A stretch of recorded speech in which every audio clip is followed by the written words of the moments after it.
इसको मारती हूँ ना मैं, इसलिए सीरियस कि मैं इसको मारती क्यों हूँ? अभी ये अब मैं पिट पिट के परेशान हो गया। मैं चाहता हूँ डिवोर्स। डिवोर्स एंड डाइवर्स होता है। डाइवोर्स मेरे को हिंदी में तलाक। ब्रेकअप। ब्रेकअप। नहीं, मर भी जाऊंगी ना तो भी इसको छोड़ने वाली नहीं हो, भूत बन के इसके पीछे लगे रहूंगी। यही तो सबसे बड़ी गलती है बहन का, काला ताबीज बनवाना पड़ेगा मैं।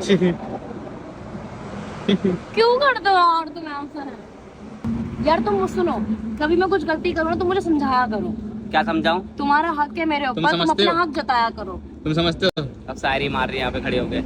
शायरी वाली बात नहीं है यार। तुम समझाने से पहले चुप करा देते हो।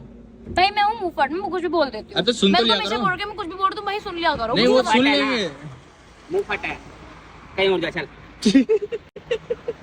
अरे मतलब सुन तो लिया करो, कोई बंदा बोल रहा है। आज चलता रोड़ा, लोग देख रहे हैं। पंप हो गया।